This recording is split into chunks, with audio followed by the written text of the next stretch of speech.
রাধে রাধে, শ্রী রাধারানীর ভোজনালয়ে স্বাগতম। আজকে তোমাদের সাথে শেয়ার করব খুবই সহজভাবে বাটার পনির মশলা যে কোনো অনুষ্ঠানের দিন তোমরা নিজেরাও বাড়িতে এইরকম সহজ পদ্ধতিতে বানিয়ে ফেলতে পারো এই বাটার পনির মশলাটি। শেষ অবধি দেখতে থাকো, ভালো লাগলে অবশ্যই লাইক, শেয়ার আর চ্যানেলটি সাবস্ক্রাইব করে পাশে থেকো। প্রথমেই মশলাটি রেডি করে নেব। একটা ছোট টমেটো টুকরো করে দিয়ে দিয়েছি, দিয়ে দিচ্ছি কাঁচা লঙ্কা, আর দিয়ে দেবো কিছুক্ষণ আগে থাকতে ভিজিয়ে রাখা কাজু বাদাম। কাজু বাদামের পরিমাণটা 2 চামচ ভিজিয়ে রেখেছিলাম। আর দিচ্ছি 1 চামচ পরিমাণ সাদা তিল, 1 চামচ পরিমাণ টক দই, আর দিয়ে দেবো হাফ চামচ গুঁড়ো জিরে, হাফ চামচ পরিমাণ ধনে গুঁড়ো, আর দিচ্ছি অল্প একটু মানে হাফ চামচের মতোই কাশ্মীরি রেড চিলি পাউডার। যারা সাদা করবে তারা আর হলুদ দেওয়ার দরকার নেই, আমি এখানে একটু দিয়ে দিচ্ছি হলুদ। তারপরে অল্প একটু জল দিয়ে একদম একটা স্মুথ করে পেস্ট করে নিতে হবে। এই মশলাটি আজকে 200 গ্রাম পনিরের মতন রেডি করছি। তোমরা যারা পনিরটার পরিমাণ বেশি রাখবে তারা এই মশলার পরিমাণটা একটু বেশি রাখবে, তাহলেই হবে। আর আজকের এই মশলাতে কিন্তু আমি এটা দিইনি, সেটা হচ্ছে আদা, সেটা আমি আগের থাকতেই বলে দিলাম। এরপরেতে প্যানের মধ্যে দিয়ে দিচ্ছি বেশ খানিকটা পরিমাণ সাদা তেল মানে সানফ্লাওয়ার অয়েল। তার মধ্যে দিয়েছি 1 চামচ মতন বাটার। বাটারটা মেল্ট হয়ে গেলেই তারপর দিয়ে দেব পনিরগুলো। টুকরো করে রাখা পনিরগুলোকে এখন এপিট ওপিট করে ভেজে নেব। আর পনিরের যে কোনো রেসিপিতেই পনিরটা যদি ফুল ক্রিমের হয় তাহলে সেই পনির রেসিপিটা খেতে কিন্তু সত্যি খুব ভালো হয়ে থাকে। তাই যখনই পনিরের কোনো আইটেম করবেন তখনই চেষ্টা করবেন ফুল ক্রিমের পনির ব্যবহার করতে। তারপর পনিরটিকে একটু স্বাদ মতন লবণ আর অল্প একটু হলুদ দিয়ে এখন পনিরটাকে 2 পিঠই ভেজে নেব। পনিরটা ভাজা হয়ে গেলে তারপর তুলে রাখবো। এখন পনিরটাকে ভেজে নিচ্ছি। আর আমাদের এই রেসিপিটা যারা ফেসবুক পেজ থেকে দেখবেন তাদেরকেও বলবো ফেসবুক পেজটিকে ফলো আর লাইক করে পাশে থাকার জন্য। দেখো পনিরটা এখন লালচে লালচে করে দুটো পিঠই ভালো করে ভেজে নিয়েছি।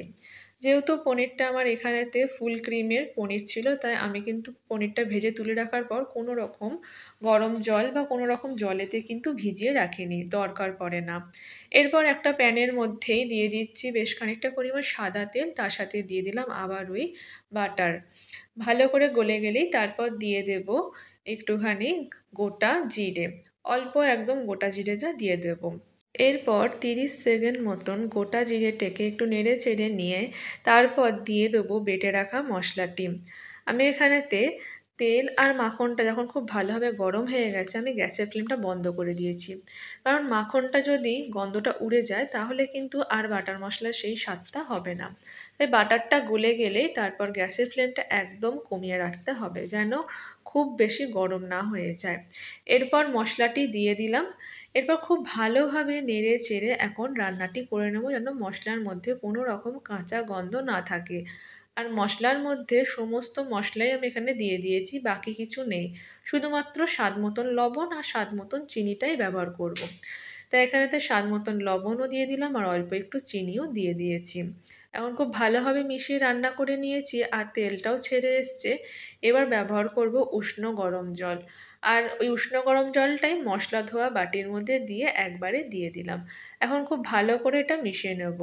যে কোনো রান্নাতেই মশলা রান্নার সময় তখন উষ্ণ গরম জল ব্যবহার করলে সেই মশলার স্বাদটাও ভালো হয়। তো এরপর দিয়ে দিচ্ছি আরও কিছুটা পরিমাণ জল আর দিয়ে দিচ্ছি ভেজে রাখা আগে থাকতে পনিরগুলো। এখন এই মশলার মধ্যে কিছুক্ষণ ভালো করে ফুটতে দেব। আর এবার দিয়ে দেবো অল্প একটু গরম মশলা গুঁড়ো, একদম অল্প একটু। আর দিয়ে দেবো কসুরি মেথি, যেটা হাতের মধ্যে ঘষে দিলে খুব সুন্দর একটা গন্ধ চলে আসবে। অল্প একটু কসুরি মেথি দিয়ে দিলাম আর সবার শেষে দিয়ে দিলাম আবার ওই বাটার। এবার সমস্তটাই খুব ভালোভাবে মিশিয়ে নিয়ে এখন চাপা দিয়ে দেব, গ্যাসের ফ্লেমটা একটু কমিয়ে রেখে 5 মিনিট এটা রান্না হতে দেব।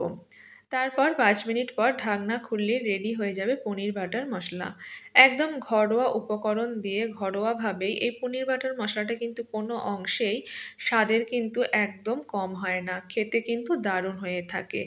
যে কোনো কিছুর সাথেই, যেমন পরোটা বলো কিংবা নানপুরি, নান রুটি, কুলচা সব কিছুর সাথেই কিন্তু এই পনির মশলাটি খুব ভালো যায়। এবার ঢাকনা খোলার পরেতে সবার শেষে তোমরা আবারই চাইলে দিয়ে দিতে পারো আরও কিছুটা পরিমাণ বাটার, কিন্তু আমি আর এখানেতে দিইনি। এখন গ্যাসের ফ্লেমটা বন্ধ করে নিই, এবার নামিয়ে নেব। রেডি হয়ে গেছে পনির বাটার মশলা। ভালো লাগলে অবশ্যই লাইক, শেয়ার আর চ্যানেলটিকে সাবস্ক্রাইব করে পাশে থেকো।